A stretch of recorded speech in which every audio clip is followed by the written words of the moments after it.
अस्सलामुअलैकुम तमाम व्यूवर्स को मेरी तरफ से गुजरी हुई ईद मुबारक। उम्मीद है कि आप सब लोग बखैर व आफियत होंगे, सेहत के साथ होंगे और आपकी ईद अपनी फैमिलीज़ के साथ बहुत अच्छी गुजरी होगी। आज मौसम बहुत अच्छा था मेरी तरफ, यहाँ बारिश हो रही है तो मेरा दिल किया कि यार मैं आज बहुत टाइम के बाद दोबारा एक वीडियो बनाऊं। और आज की इस वीडियो के अंदर इंशाल्लाह मैं कोशिश करूंगा कि जितने भी कमेंट्स और जितने भी सवालात आपने मेरी वीडियोस के ऊपर किए हैं मैं उन सब का आपको आंसर दूं। और आपको एक अपडेट ये भी बताता चलूं कि अल्हम्दुलिल्लाह अभी तक मेरे 10,000 किलोमीटर्स पूरे हो चुके हैं, जिसमें मैंने तकरीबन सारी ड्राइव ही एलपीजी के ऊपर की है। इसके अंदर रिसेंटली मैंने अपना ऑयल चेंज किया था 10,000 के ऊपर, तो कोई इशू नहीं हुआ, किसी किस्म का कोई प्रॉब्लम नहीं हुआ।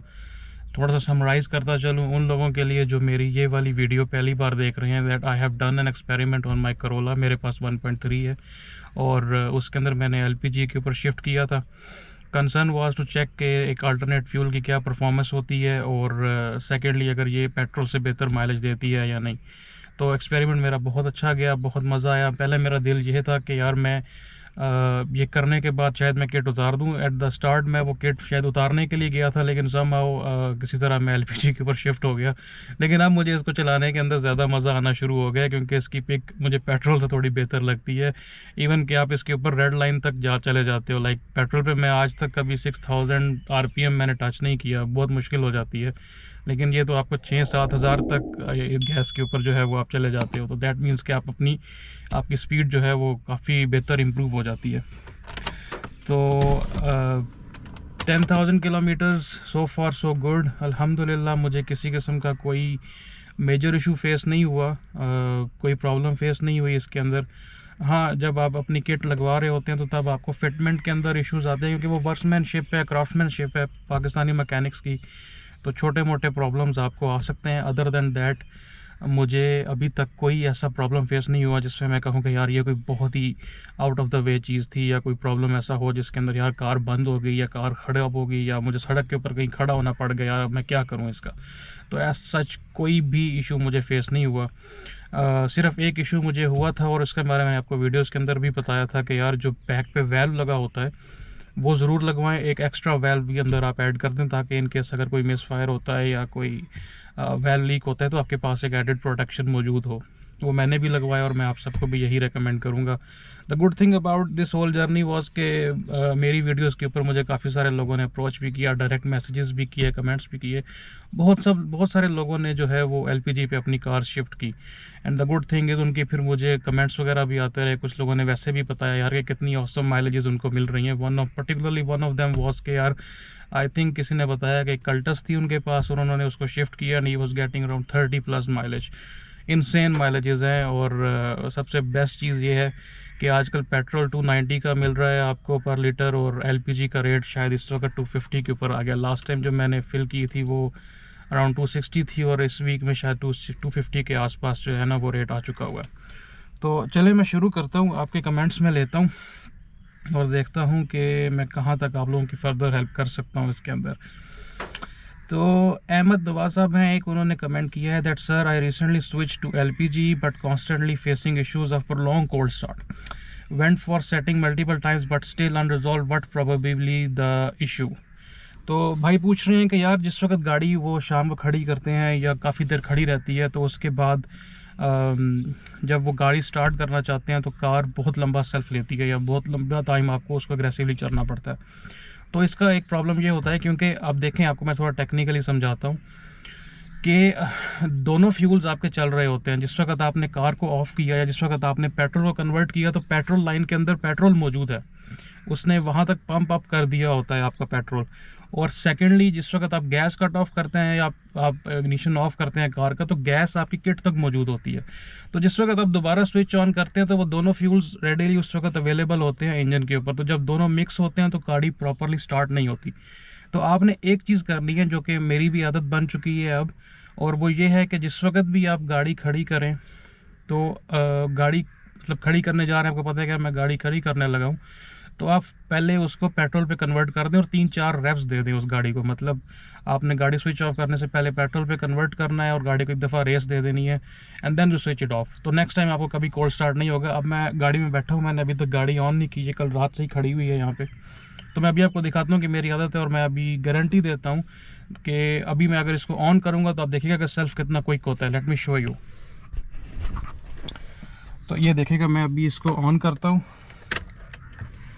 और अच्छा, इसके अंदर एक और ट्रिक छोटी सी ये है कि जब आप 2 फ्यूल्स पे चला रहे हैं, तो अब ये देख लें मैंने सिर्फ पेट्रोल पे रखा हुआ है इसको, सीएनजी मेरी सॉरी एलपीजी जो है वो ऑफ है।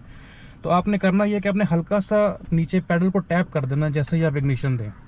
देखिएगा अभी सी फ़ौरन आपकी गाड़ी जो है वो स्टार्ट होती है और आपको प्रॉब्लम नहीं होती। अभी बिल्कुल कोल्ड है, तो आप देख रहे हैं आरपीएम थोड़ा अप साइड के ऊपर है, और इसकी एक रीज़न भी है थोड़ा सा टैप देने के नीचे एक्सेलरेटर को, और थोड़ा सा हल्का सा टैप देने की जो रीज़न है ना वो ये है क्योंकि आपने दरमियान के अंदर जो एयर इनटेक है वहाँ पर आपने उसकी रिस्ट्रिक्शन डाल दी हुई है। तो नॉर्मल कंडीशन के अंदर जब आप गाड़ी को ऑन करते हैं तो आपका जो थ्रोटल बॉडी है वो फुल क्लोज्ड है, and that is designed with the whole flow. तो जिस वक्त आपने दरमियान में रिस्ट्रिक्शन दे दी है, आपने एक और फर्दर पाइप ऐड कर दिया है, तो अब आपको उतना एयर फ्लो का मिक्सचर प्रॉपर नहीं मिल रहा होता फॉर द कोल्ड स्टार्ट। तो उसके लिए आपने हल्का सा थ्रोटल को ओपन करवाना है, लाइट सा बिल्कुल, ताकि गाड़ी के अंदर एयर इनटेक प्रॉपर आए और आपका ये वाला प्रॉब्लम ना हो। तो उम्मीद है कि यार आपको ये फर्दर प्रॉब्लम नेक्स्ट नहीं आएगी। जिस वक्त भी गाड़ी आप स्टार्ट करें, पेट्रोल पे करें, गाड़ी ऑफ़ करें, उसको पेट्रोल पे करके फिर जो है वो रेव दे के ऑफ़ करें। नेक्स्ट कमेंट है जी कि हम कैसे चेक कर सकते हैं कि हमारे पास कितनी एलपीजी बाकी है, एनी गेज अवेलेबल, या किलोमीटर से अंदाज़ा लगाना पड़ेगा। सो फॉर तो मेरे भाई कोई ऐसी गेज मुझे नहीं मिली जो आपको एक बेहतर सोल्यूशन दे सके इसके अंदर। यार अब हल्की सी ना आज हब्स है, तो मैं इसको थोड़ा सा ऑन करके ऑन द एसी। जनाबे वाला आपने ये करना है इसके अंदर कि जब आप गैस भरवाते हैं और 4-5 दफ़ा आप चला लेते हैं तो आपको अंदाज़ा ही हो जाता है यार कि मेरी ये कार कितनी माइलेज देगी। लाइक मुझे अब पता है कि यार मैं इसको रफ़ एंड टफ भी जितना भी भगाऊँ ना, तो मुझे 20 बिलो ये अभी तक नहीं गई है। मेरी माइलेज 20 रही है इस गाड़ी के ऊपर अप्रॉक्सीमेट। अगर मैं थोड़ा सा प्यार से कभी चला लूँ तो 22-23 तक चली जाती है, अदरवाइज़ मेरी ड्राइव के ऊपर मुझे 20 मिलती है। तो उसके हिसाब से आपको अंदाज़ा हो जाता है कि आपकी कितनी बैग जो है ना वो गैस बाकी है। अच्छा जी, यहाँ पे एक बुकटी साहब हैं, कोई सर एक वीडियो बनाएं how to drive a LPG car. मेरे भाई वीडियोस फुल बनी हुई है, स्टार्ट से मेरी सीरीज़ देखें, उसमें पता है सब बताया हुआ है मैंने। मेरे फादर की है 11 मॉडल एक्सएलआई, एलपीजी के ऊपर है ब्रदर। मैं कभी ले जाता हूँ तो ये मुझसे चलते चलते बंद हो जाती है, या फिर बाद में एलपीजी पे स्टार्ट नहीं होती, और पेट्रोल पे स्विच करके फिर घर तक लाता हूँ कि कभी पटाखे भी मारती है, सिर्फ मुझसे नहीं चलती। एलपीजी पे मेरे फादर चलाते हैं लंबे रूट पे। अच्छा, पटाखों की कहानी मेरे भाई ये है कि जिस वक्त दोनों फ्यूल आपस में मिक्स होते हैं तो आपके पटाखे बजते हैं।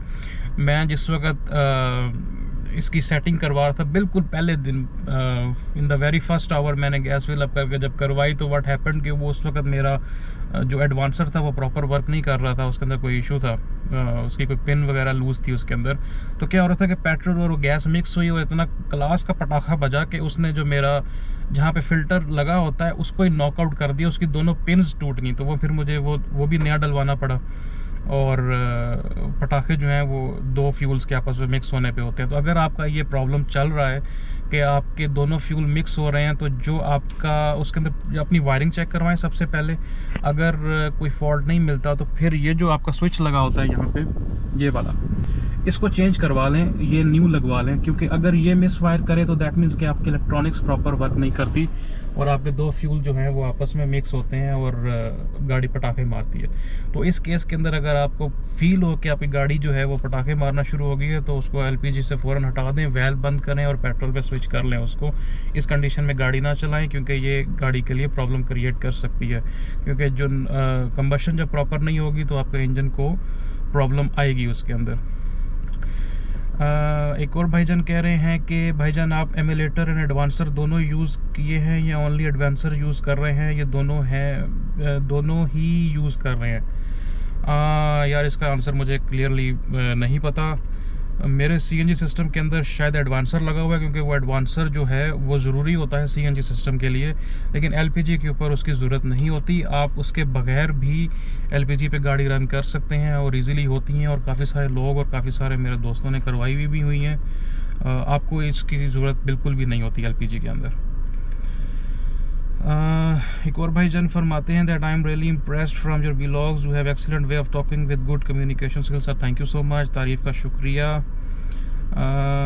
अच्छा, एक और भाई कह रहे हैं that I am getting 21 kilometre पर kg average in my Santro with AC and in local city drive. Sir और क्या चाहिए आपको? एक क्वेश्चन बहुत ज़्यादा आता है कि लाहौर में LPG किट कहाँ से लगवाएं। तो मेरे भाई मैंने लाहौर से तो नहीं लगवाई, मैं लाहौर से बिलोंग नहीं करता, मैं लाहौर जाता बहुत दफ़ा हूँ। मैंने वहाँ पे इचरा के पास काफ़ी सारे मैकेनिक्स वगैरह देखे हैं, लेकिन CNG के मैकेनिक्स हर जगह पर अवेलेबल होते हैं, तो उनके पास ही ये किट्स होती हैं और ये वही किट्स कन्वर्ट होती हैं। कन्वर्ट क्या होती हैं? वही लगा के सिर्फ आपने उसकी सेटिंग करनी होती है। अच्छा जी, भाई इमदाद भाई हैं, एक पूछ रहे हैं कि ब्रदर सिलेंडर के अंदर कोई पाइप लगता है CNG से LPG कन्वर्ट करने के लिए?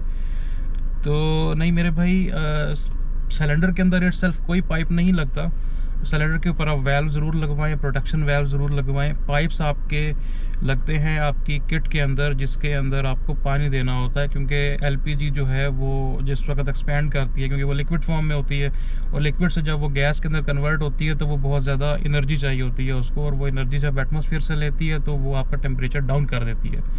तो टेम्परेचर डाउन होने की वजह से आपकी आइसिंग डेवलप हो जाती है किट के ऊपर, तो उसको कवर अप करने के लिए आप इंजन का पानी उससे राउट करते हैं, जो हॉट वाटर होता है, और उसके बाद आपको ये प्रॉब्लम जो है वो नहीं आती। तो किट के अंदर ज़रूर पानी जाता है, और वो भी किट के अंदर से होकर नहीं जाता, उसका एक पैसेज वे बना होता है, और ये नहीं होता कि आपका गैस और वो पानी मिक्स हो रहा होता है। तो एक दफ़ा जिस वक्त आप ये अपनी सेटिंग वगैरह करवा लें, 4-5 दफ़ा आपका पानी वगैरह निकलता है उसके अंदर से। कभी कोई पाइप लीक हो जाता है, कभी कुछ हो जाता है, तो स्टार्ट में ये चीज़ें आती हैं। उसके बाद जब हर चीज़ फिट हो जाए तो फिर आप अपना कूलेंट डालें उसके अंदर, और उसके बाद भूल जाएं। मैंने भी यही किया, अपना कूलेंट डाला है, और उसके बाद मुझे कोई ज़रूरत नहीं पड़ी। एक और क्वेश्चन है जी कि भाई LPG ब्लास्ट होने का ख़तरा तो नहीं होता? देखिए मेरे भाई, बात यह है कि कोई भी फ्यूल है, कोई भी बर्निंग फ्यूल है, तो हर चीज़ का जो है ना वो ब्लास्ट होने का ख़तरा होता है। लेकिन अगर आप इसको कंपैरिजन कर रहे हैं CNG के साथ, तो उस सेंस में नहीं होता, क्योंकि CNG का प्रेशर बहुत ज़्यादा होता है। CNG इज़ अराउंड 3000 PSI, और LPG का कंपैरेटिवली उसका 10x बिलो है, लाइक 250-300 भी मैं मैक्सिमम कह रहा हूँ। इस वक्त जो सिलेंडर प्रेशर LPG का आ रहा होता है वो 100 PSI पे होता है। तो एक सिस्टम जो 3000-4000 PSI को कवर करने के लिए बना हो, उसके लिए 100 PSI कुछ भी नहीं है। तो LPG काफ़ी सेफ है एज़ कम्पेयर टू CNG। उसके अंदर ब्लास्ट होने का ख़तरा नहीं होता, unless there is a leakage. अगर आपकी लीकेज है तो फ़ौरन उसको रेक्टिफाई करें। और यही चीज़ पेट्रोल के अंदर, अगर पेट्रोल की लीकेज है तो वो पेट्रोल को भी आग लग जाएगी। इसके अंदर एक चीज़ ये है कि अक्सर गैस आती है, फॉर एग्जांपल जिस तरह पोल की गैस आती है, उसका प्रेशर तो बहुत अच्छा होता है लेकिन मैं खुद अब वो नहीं डलवाता। उसकी सबसे बड़ी रीज़न ये है कि गैस, वैसे तो ये ऑर्डरलेस गैस होती है LPG, लेकिन जो आपकी पोल की गैस है वो तो क्लियरली ऑर्डरलेस होती है। तो अगर खुदा न खास्ता वो लीक हो गई आपकी कार में तो आपको पता नहीं चलेगा। मेरे साथ एक इंस्टेंस हुआ था, और वो भी बिल्कुल मैकेनिक के पास हुआ था, कि मैंने काम करवाया है, जैसे मैं दरवाज़ा खोल के आई सेट बैक इन कार, मुझे फ़ौरन पता लग गया कि यार गाड़ी में गैस लीक है। तो मैंने उसे फ़ौरन बताया कि यार कहीं से कोई गैस लीक हो रही है तो चेक करो। लेकिन पोल के केस में आप ये नहीं कर सकते, क्योंकि उसकी अगर गैस की लीकेज की स्मेल ही नहीं आ रही, इसमें गैस की स्मेल ऐड की जाती है, इसके अंदर एक कंपाउंड डाला जाता है जिससे इसकी स्मेल जो है वो आती है आपको फ़ौरन। Otherwise LPG is an odourless gas, इसकी अपनी कोई स्मेल नहीं होती। अच्छा जी, और क्या है? सिप्तुल हसनैन भाई हैं, कहते हैं piece of advice please invest in buying a good mic. Sir मेरे पास बिल्कुल माइक है, मेरे पास बोया के माइक हैं, लेकिन कई दफ़ा बस जल्दी में होता हूँ तो वो या रखना भूल जाता हूँ या यूज़ नहीं करता कई दफ़ा। तो या I can understand, last time एक वीडियो मोटर पे बनाई थी और उस वक्त बहुत नॉइज़ थी उसके अंदर। नेक्स्ट पूछते हैं जी कि सर एक GLI आती है इकोटेक जिसमें कंपनी फिटेड CNG किट लगी है, उसमें LPG गैस कम करेगी? जी बिल्कुल करेगी, और शायद बेहतरीन करे, क्योंकि जो इकोटेक मॉडल्स आए थे कोरोला के, उनका सिलेंडर हेड वाज डिफरेंट। वो डिज़ाइन किया गया था गैस चलाने के लिए, क्योंकि गैस जिस वक्त नॉर्मली चलती है तो उसका जो टेम्परेचर होता है वो थोड़ा सा हाई होता है। तो वो बनी ही बेसिकली गाड़ी जो है वो गैस पे चलने के लिए थी, सीएनजी पे चलने के लिए थी। तो वो बेहतरीन काम करेगी, या गो फॉर इट। आपने सिर्फ उसके अंदर एक दफ़ा सिलेंडर अगर आप लोग वो यूज़ नहीं कर रहे तो जाएँ, उसको अच्छी तरह वॉश कराएँ, पूरा सिस्टम अच्छी तरह वॉश कराएँ, उसकी सेटिंग करें एंड यूज़ इट। डियर, गाड़ी स्टार्ट हो और बाहर निकलो गाड़ी से तो आपको एलपीजी की स्मेल फील होती है या नहीं? मेरी गाड़ी में अंदर जाते हुए बंद गाड़ी में स्मेल नहीं आती, बट बाहर निकलो तो स्मेल आती है। जी अच्छा, इसका मुझे स्टार्ट में फ़ील नहीं हो रहा था ये, क्योंकि मैं उस वक्त पोल की गैस यूज़ कर रहा था, मुझे गैस की स्मेल नहीं आया करती थी उस वक्त। लेकिन अब रिसेंटली जिस वक्त मैंने कुछ 4-5 दफ़ा लोकल गैस ज़रा डलवाई है तो मुझे भी ये आना शुरू हो गई है। क्यों? क्योंकि उसके अंदर वो स्मेल ऐड की जाती है, और जिस वक्त आप वो सिस्टम जो है स्मेल वाला, मतलब स्मेल अगर गैस में जा रही है तो वो डेफिनेटली उसके एग्जॉस्ट से भी आएगी। तो इसका सलूशन अभी तक मुझे नहीं मिला, लेकिन मैं ये समझता हूँ कि थोड़ी बहुत एडजस्टमेंट से भी ये कुछ बेहतर हो सकती है। उसके ऊपर नेक्स्ट मैं देखूँगा किस तरह इसको बेहतर करना है। गाड़ी के अंदर मुझे कभी एलपीजी की स्मेल नहीं आई, तो नो इशू इन दैट। अच्छा जी, एक क्वेश्चन और आया था कि जो फाइबर के सिलेंडर्स हैं क्या हम वो यूज़ कर सकते हैं? मेरे भाई, मेरा एक्सपीरियंस नहीं है फाइबर के ऊपर, क्योंकि फाइबर के सिलेंडर्स डिज़ाइंड हुए हैं घर के लिए और एक स्टैटिक पोजीशन में रखने के लिए। तो आई एम नॉट श्योर कि क्या वो गाड़ी की बीटिंग बर्दाश्त कर सकते हैं, क्योंकि गाड़ी में तो झटके लगते हैं। तो ये इसका बेहतरीन आंसर उसका मैन्युफैक्चरर ही कर सकता है कि क्या वो सिलेंडर्स किसी गाड़ी में यूज़ हुए हैं। अगर तो हुए हैं तो well and good, go for it, क्योंकि उससे आपका सबसे ज़्यादा जो है वो वज़न कम होगा गाड़ी के अंदर बैक पे। क्योंकि मोस्ट प्रोबेबली अगर ये सिलेंडर 50 या 60 किलो का होता है इट्सल वेट के अंदर, तो वो शायद 10 या 15 किलो का होता है फाइबर, क्योंकि बहुत लाइट वेट होता है। स्ट्रेंथ वाइज उसके अंदर कोई इशू नहीं है, एक्सियल लोड वो बर्दाश्त कर सकता है बहुत अच्छी तरह, वो फटता भी नहीं है और फटने के चांसेस भी बहुत कम होते हैं। लेकिन क्या वो झटके बर्दाश्त कर सकता है, ये एक दफ़ा चेक करने की बात है, और ये उसके मैन्युफैक्चरर से ही पूछना पड़ेगा। क्योंकि मैंने लास्ट 2-3 दफ़ा अक्सर वीडियोस के अंदर मैंने पोल गैस का बताया, तो नेक्स्ट क्वेश्चन उसी के बारे में है कि यार पोल गैस कहाँ से मिलती है। बेसिकली पाकिस्तान ऑयल लिमिटेड की गैस है, आई थिंक आर्मी रन इदारा है ये, और इसका प्लांट कोई पिंडी या इस्लामाबाद के पास है किसी जगह के ऊपर। तो लेकिन इनकी अगर वेबसाइट के ऊपर जाएँ तो इनकी गैस नो डाउट बहुत अच्छी है, इसकी स्मेल नहीं होती, और बहुत से लोकल जो लोग हैं वो इसी की गैस डलवाते हैं। और normally it's expensive one. Normal gas आपको अगर नॉर्मल गैस से अमूमन के 10 से 15 रुपये पर केजी ऊपर होती है। तो ये आपको आपके एरिया के अंदर मिल जाएगी। इनकी वेबसाइट पे जाएं, इनकी पूरी एक डिस्ट्रीब्यूशन की लिस्ट वहाँ मौजूद है, उनको निकाल के आप चेक कर सकते हैं, और नो इशू इन दैट। या ये जिसका मैंने अभी आपको कमेंट में बताया था, एक भाईजान है नुमान राना साहब, अस्सलाम वालेकुम आपको। इनके पास कर्टस 2004 है। ये लिखते हैं कि जी पेट्रोल सिटी 8 kmpl आती थी, नॉन एसी दे रही थी, आपके व्लॉग से एलपीजी लगवाई, एवरेज अब जो है वो इनकी 32 kmpl मतलब 32 किलोमीटर पर केजी प्लस इन सिटी आ रही है। और ये बताते हैं कि इन्होंने 270 किलोमीटर्स 9 kg के अंदर किया। तो सर वेरी गुड, आपकी बहुत अच्छी एवरेज है, सो आई एम इम्प्रेस्ड। आप इंजॉय करें। अब तो प्राइसेस और कम हो गई हैं, आगे तो आपके लिए और ज़्यादा इकोनॉमिकल है ये। नेक्स्ट कहते हैं जनाब के जब गैस बिल्कुल लो हो सिलेंडर में और मैं उसको 60-70 की स्पीड पे ड्राइव करूं तो क्या मेरी गैस से कार चलती रहेगी? बिल्कुल चलती रहेगी यार, गैस पे गाड़ी इस स्टेज के ऊपर आके चलती ही रहती है, लेकिन आइडलिंग के अंदर वो बंद होना शुरू हो जाती है, क्योंकि गैस के अंदर उतना प्रेशर नहीं होता ना कि वो आपका जो लिक्विड फॉर्म में गैस बच गई आखिरी 3-4 किलो या जो भी है उसके अंदर, वो इतना वेपोरेट नहीं हो पाती कि गाड़ी की नीड जो है वो पूरी फुलफ़िल करे।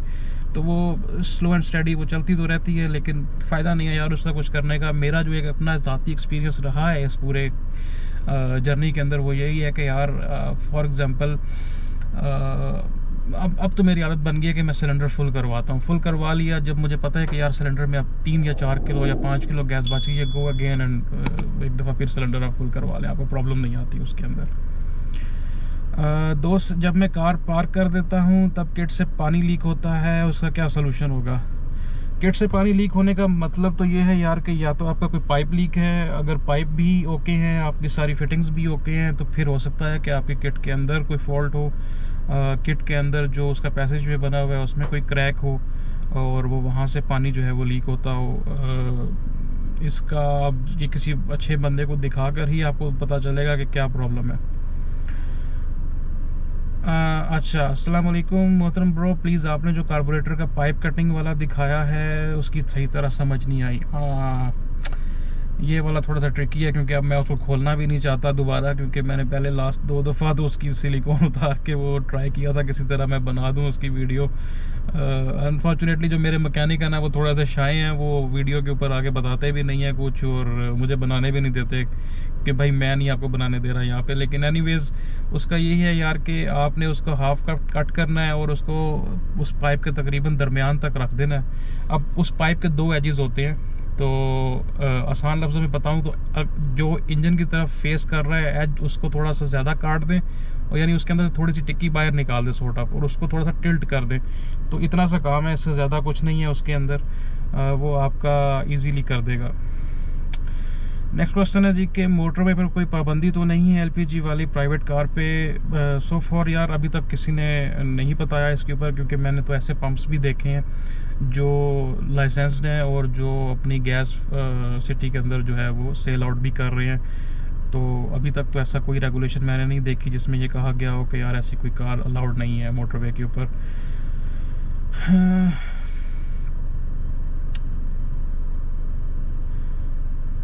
हाँ, एक और क्वेश्चन थोड़ा सा टेक्निकल क्वेश्चन है, वो ये है कि sir one issue faced highlight नहीं किया, मिस फायर सेकंड गियर में मिस फायर ज़्यादा हो रहा है।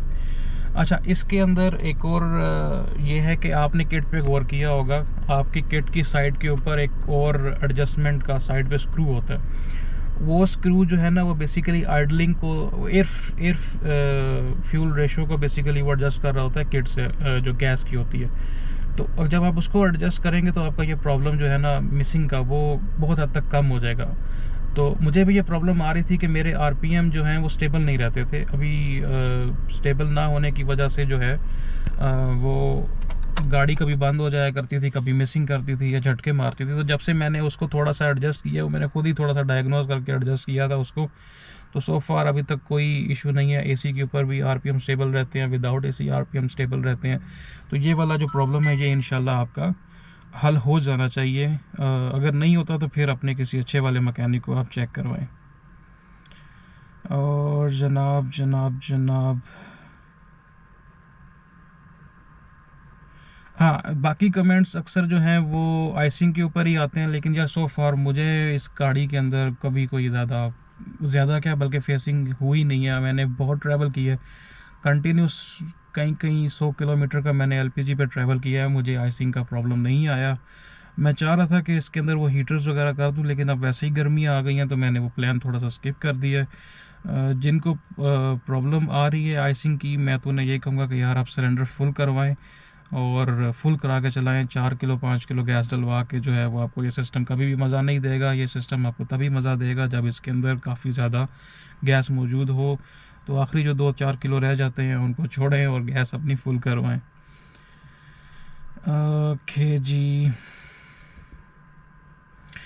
ओके नेक्स्ट क्वेश्चन है जी कि भाई मैंने ये पूछना था कि आपकी किट कौन सी है और जब गैस एंड हो जाए तो पेट्रोल पर आने में रेस तो नहीं ख़राब होती? जी बिल्कुल, इसका भी है कि यार ये लैंडी रेंजो की किट है, ये सीएनजी वाली किट है। सीएनजी वाले वही सिस्टम है जो पहले किसी ज़माने में आया करते थे, अब वही सेल आउट हो रहे हैं, एलपीजी के ऊपर लग रहे हैं। और जब आप पेट्रोल पे स्विच करते हैं तो आपको स्टार्ट में मुझे माइलेज का प्रॉब्लम फेस हुआ था, जिसके ऊपर मैंने फर्दर बैक पे एक और एपिसोड भी बनाई थी जिसमें मैंने बताया था कि किस तरह मैंने उसकी एडजस्टमेंट्स की हैं। तो अब इस तरह की एडजस्टमेंट है कि मुझे दोनों तरफ प्रॉब्लम नहीं है। मेरी एलपीजी की जो माइलेज है वो भी बेहतर है और मेरी जो पेट्रोल की माइलेज है वो भी काफ़ी हद तक बेहतर है। क्योंकि जिस वक्त आप एलपीजी सिस्टम इंस्टॉल करते हैं तो वो नोज़ल एंड तक, जो आपका मैकेनिक है वो एंड तक उसको इंसर्ट कर देता है। उससे फ़ायदा तो ये होता है आपको कि आपको एलपीजी के ऊपर पिक का कभी इशू नहीं आता, लेकिन उससे आपकी पेट्रोल की एवरेज जो है ना वो बढ़ जाती है, यूँ कह लो, क्योंकि आपने उसका एयर जो है ना वो पूरी तरह की बंद कर दी। तो अब आपकी गाड़ी चल रही होती है रिच के ऊपर, रिच मिक्सर उसके अंदर जा रहा होता है और उससे ये होता है कि फिर आपकी पेट्रोल एवरेज उस तरह नहीं मिल रही होती जैसे आपको पहले मिल रही होती है। और उसको फिर आपको एडजस्ट करना है, वो खुद ही एक्सपेरिमेंट से कर लें। वैसे उसको हाफ तक ले आएँ और फिर अपनी एयर फ्यूल रेशो जो है आपकी जो किट के ऊपर है उससे एडजस्ट करके अपने आरपीएम स्टेबल करें, तो आपको काफ़ी हद तक best of the both worlds जो है ना वो सिचुएशन वो मिल जाएगी। ओके, एक भाई पूछ रहे हैं, भाई मेरे पास आल्टो 1000 सीसी है, इन ड्राइव पर चलाता हूँ, बचत बिल्कुल भी नहीं हुई, तो क्या एलपीजी पे कन्वर्ट करके कोई फ़ायदा होगा? जी इंशाल्लाह बिल्कुल ज़रूर फ़ायदा होगा आपको। जो भी आपको आल्टो एवरेज दे रही है उसका यूँ समझें कि एटलीस्ट 50% ज़्यादा तो आपको मिलना चाहिए। लाइक अगर आपको 8 या 10 दे रही है, जब मुझे नहीं पता आल्टो कितना देती है पुराने वाली, नई वाली का तो पता है, पुराने वाले का मुझे नहीं पता, लेकिन उम्मीद है कि बहुत बेहतर मिलेगी आपको उससे एवरेज, और it's cheaper than petrol as well, तो ज़रूर ट्राई करें आप। तो जनाब ये थी आज की वीडियो, और अभी तक मेरे साथ रहने के लिए बहुत शुक्रिया। वीडियो को पूरा देखें और चैनल को सब्सक्राइब करना ना भूलें। मेरे बहुत थोड़े से घंटे रह गए हैं चैनल मोनेटाइज होने में, तो काइंडली वीडियो को सर्कुलेट करें और help me to get this channel monetise. शायद उसके बाद थोड़ी सी ज़्यादा अप्रिसिएशन इतनी आ जाए कि मैं थोड़ी फ्रीक्वेंट वीडियोस बनाना शुरू कर दूं। तो दुआओं में याद रखें। मेरा नाम है असद और आप देख रहे हैं road and flavours. Thank you so much.